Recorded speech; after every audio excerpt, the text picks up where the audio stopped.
The report says that we should get on with long-duration energy storage using green hydrogen as the technology. At first sight, the idea of a wind plus hydrogen, green hydrogen solution to creating net zero electricity is attractive. As the noble Baroness Brown says, the output of wind farms is unneeded a good percentage of the time. It's much too expensive to pay it to lie fallow at such times, so let's keep it going, produce green hydrogen from its otherwise unneeded output, and then round-trip that hydrogen back to electricity when needed. The cost of doing this is acknowledged to be expensive, but asserted to still be worth the cost. That claimed cost, however, is absurdly low. The true cost is so much higher that it comprehensively undermines the entire idea. How did that cost misunderstanding come about? It's because this report relies on the Royal Society's report, which in turn uses figures from DESNZ from a couple of years ago, and those DESNZ costings have already turned out to be wildly undercooked. For example, for offshore wind farms, the Moray West wind farm has spent as much money installing its foundations as DESNZ suggested it would cost to complete the entire project. DESNZ's other assumptions also appear equally over-optimistic. And recent contracts for difference prices suggest that the cost of building wind generation is now rising. The DESNZ cost predictions turn out to have over and over again been too optimistic. Compounding this problem, the green hydrogen round-trip efficiency is very low. 2/3 of the energy is wasted along the way.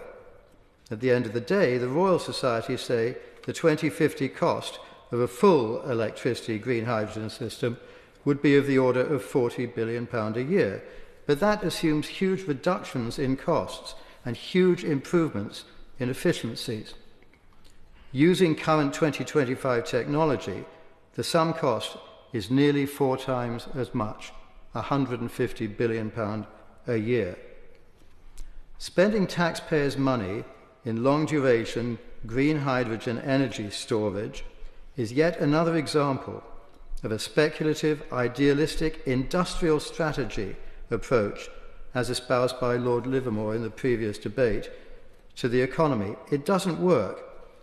The beginning of this steep, slippery slope is to be a £500 million investment, likely to be money down the drain for us, although certainly a benefit to the recipients of that money. And in decrying this, I'm not making a partisan attack. Under Prime Minister Boris Johnson, an equally foolish £500 million investment was made in OneWeb, for example, and it's worth pretty much nothing now. It's always the we know best attitude that is the problem. In a remark some attribute to the noble Lord Mandelson, we thought we were picking winners. It turns out the losers were picking us. In short, the nation and the government are being led up the garden path at a cost an order of magnitude above the already eye-watering prediction of £50 billion. And that's even if the idea works, which it may well not. It's time to rethink. The risks, as well as the costs, are currently too large for wind plus green hydrogen to be a sensible choice. But that in turn means that we don't have a solution to the unbelievably expensive problem of paying for wind power that isn't needed and won't be used. So green hydrogen is not the only major problem with the overall net zero speculation, but it's a big one.